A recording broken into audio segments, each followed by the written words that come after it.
What's up, guys? Mason the Brock Henderson here, and wow, what an intense episode of Criminal Minds. First, I'm just going to go ahead and start off talking about the one problem I have with this. The assassin story is now done. Kind of disappointed. I was hoping that maybe they would take down one of the like they were going to take down the girl, and then, use her to try to get to the others, but they can't right away, so they're trying to get more information, and slowly they're taking them down one by one throughout the rest of the season. So to have it all just go down in this one episode, it's kind of like, man, like I wish it had been drawn out a little bit more, but at the same time, this is still a good episode, so it's a bit of a problem for the future, but it's not too big of a problem. I just hopefully they have something that they can do for the rest of the season, so that way we're not, because the whole thing that this season has been is, oh, we got assassins in the background, oh, we gotta find the assassins, and they're coming after Penelope. It's like, oh gosh, like it felt so intense, and like anything can go wrong. So it feels like where are we gonna go from here? Is kind of the question that I'm going to be asking. Hopefully, hopefully it's good. Hopefully they have an idea of what they want to do now. But anyway, that's just the one problem I have. Now to the rest of this episode. Started off like pretty interesting, because at first I'm sitting there laughing because I'm like, Spencer's so awkward on a date. Like he has no idea what to do, and then all of a sudden he starts talking about how long he's been married.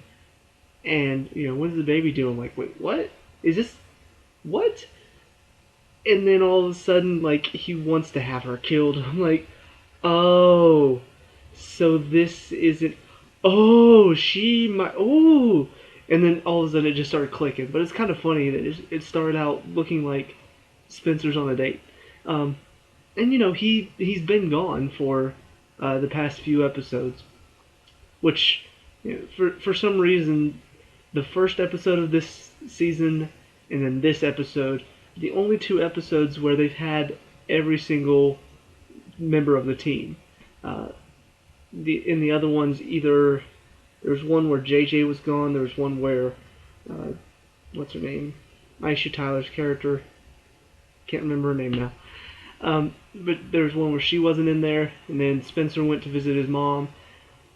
So it's always been one of the members of the team has been missing. But the team aspect has still been good, but there's just something lacking because not everybody's there.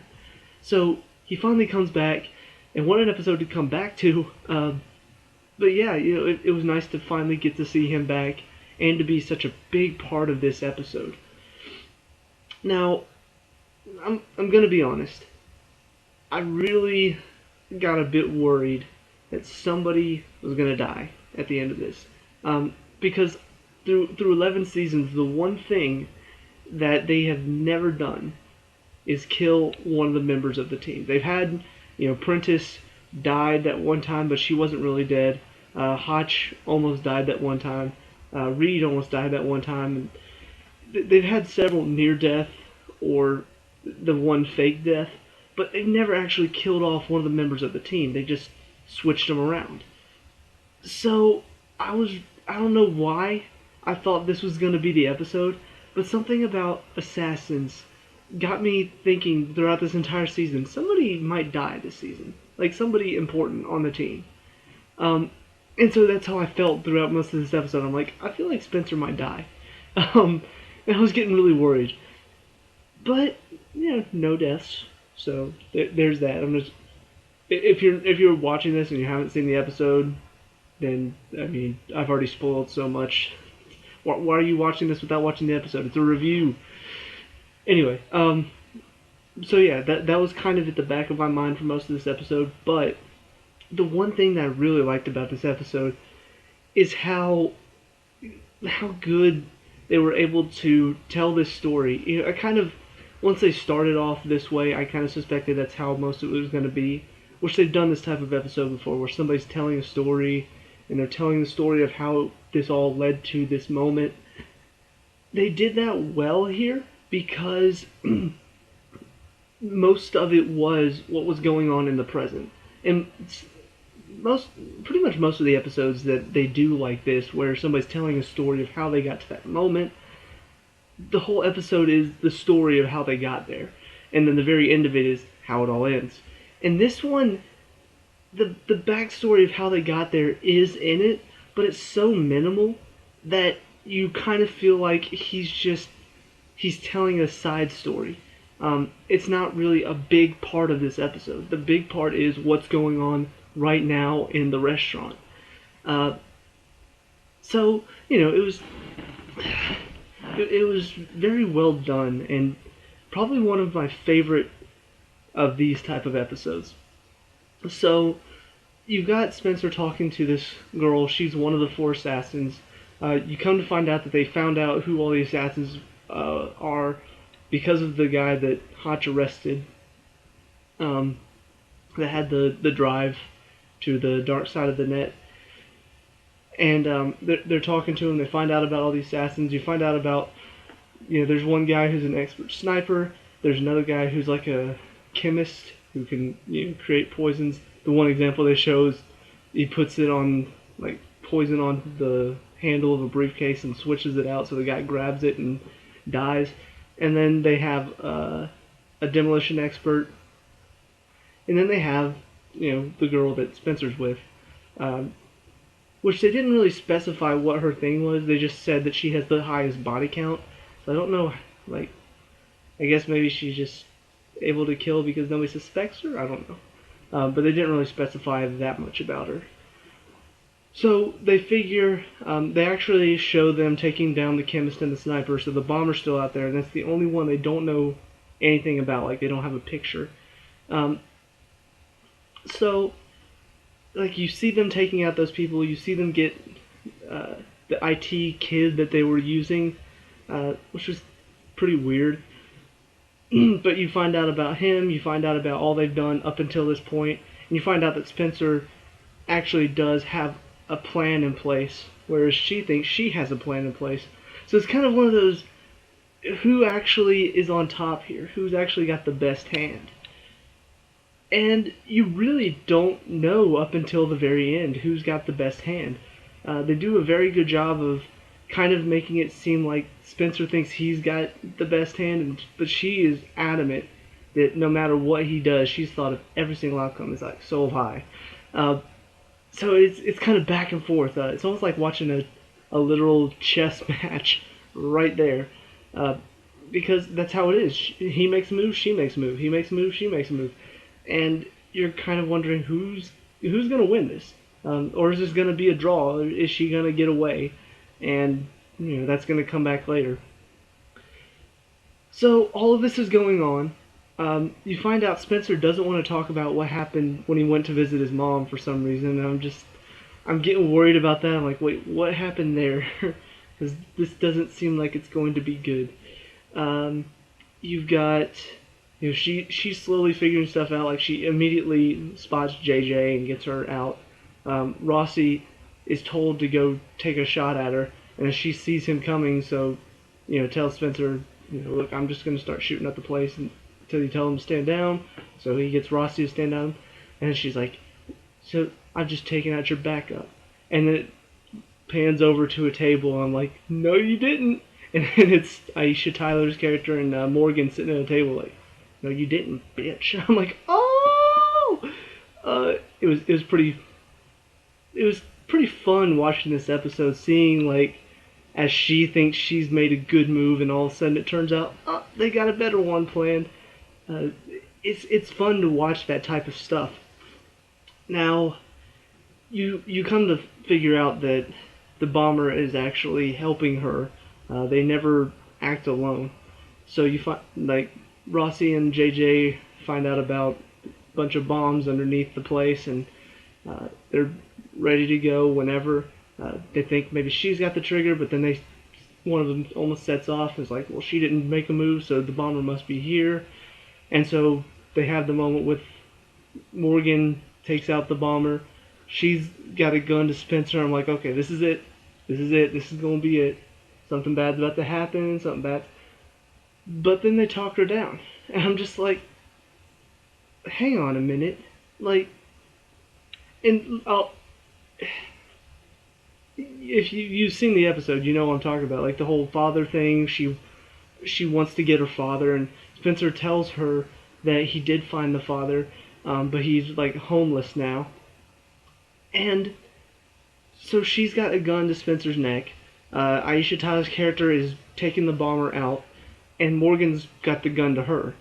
And so it's like they're in this kind of a not really Mexican standoff, but they're in this standoff, and Morgan's like saying, look, we we have something that you want, and Spencer's like, no, no, Morgan. I'm just like, really?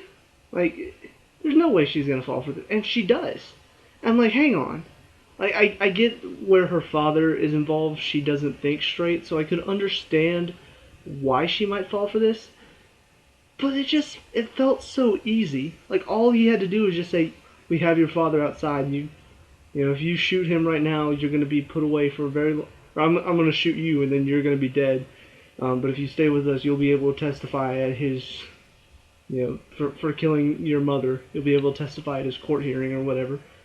I'm just like, this actually works? And it's... I said I had one problem with it. This is kind of a problem, too. And it's not that I don't get it. It's not that I don't understand why it worked. But I wish that it had been a bit more creative than this. Like it felt so odd. Like I knew that they were making it up. And yet, without any proof whatsoever, she just automatically believes them, drops her gun on the ground, and she's like, okay, take me to him. And then they take her out there, open up the back of the truck. Oh, he's not actually there. And Spencer's like, I did actually look for him, but I couldn't find him. I'm just like, why would she do that? She is a super smart assassin, pretty much, and yet she just takes his word without any proof whatsoever. Like, you would think at the very least she would hold the gun to him and be like, okay, take me outside. But, this is staying on him just in case you're lying to me. But no, she drops the gun, lets herself be arrested for that. I'm like, why? Like, I've seen so many people that are not as smart as she is, apparently. Like, from all of this episode, she's very smart, as you can tell. And yet I've seen people dumber than her that haven't fallen for stuff like this. Like, you can't just say that he's out there. Like, I have to actually see him first. But they didn't. They didn't even have a decoy ready, just in case she wanted to see him inside the restaurant first. She just immediately accepted it. I don't know. It was such a bizarre way to handle it that I just, like, there could have been so many different endings that you could have done. You could have had it where she gets away. That's the rest of the season, is them trying to find her while she's, she's trying to take out Garcia because of the Dirty Dozen, but she's also trying to take out Spencer because of what he did to her, lying to her, really hitting home on a lot of her stuff, really figuring her out. That could be a motivation for her to come back and kill him too. And so to have her just kind of give up like this, and in such a dumb way, it just didn't feel like her character. Like, the character that I got to know throughout this entire episode would not have done what she did at the end of this episode. That's how I feel about it, and I'm kind of disappointed with the ending. Well, not the ending, but the ending of her story. And maybe she'll break out of prison, I don't know. I would like to see her come back just because now there's kind of an emotional thing there between her and Spencer. So that could be pretty intense as far as the storyline goes. But to end it that way, where she just gives up with no proof whatsoever, just takes him for their word, even though they could easily be lying about it, just didn't buy it, that she would actually fall for that. Now, that being said, the thing that really sold me on this episode is what Spencer found out when he went to visit his mom. She didn't remember him, and he realized that she has early signs of dementia and possibly Alzheimer's, which is a genetic disease. That's big, especially for him, um, being the genius that he is. To lose your memory like that would just be. It's bad enough for somebody normal to lose their memory, but if somebody's a genius, like a certified genius, he has eidetic memory, all of this stuff, to lose that, that's huge, and that is a big, big, big story for him. Character development story too, and it's really heartbreaking. Um, and that's the part of this episode that really got me, uh, is that and what they did with him. And so, whenever they find out, like Penelope's like, "Did you know?" And Hutch is like, "No." Like he didn't tell anybody because he didn't want anybody to know. He wanted it to be just his little secret because he doesn't want to believe it yet, and you can tell by the way he's acting, he doesn't want to believe it's true. Um, and he tried to get it tested, but they said he was too young, so they can't figure it out yet. It's an age thing, uh, and they just have this really nice moment at the end. He and he and Morgan are heading back to Morgan's house where his girlfriend is, and it's kind of funny because Penelope is finally able to get out of the FBI, and so she's like just drunk, and so I love you, and I love you, and I'm jealous of you because you're so hot, but not really because I love you. And she's like, so much love, I've got too many clothes on. It was funny, but then they kind of tone it down, and Morgan just you can see the friendship that they have. It goes beyond friendship. It's family. Like Morgan and Reed just hug it out, and it's just like, oh, no homo, man, no homo. I get it, and it's a really touching moment because they've been working together for 11 years now, and so to figure that out about him, that's big news for him too. To know that you're one of your best friends and closest, pretty much a family member, is one day not going to remember who you are. That's tough to take, and they really did that scene well. And then they have Spencer like walking in the middle.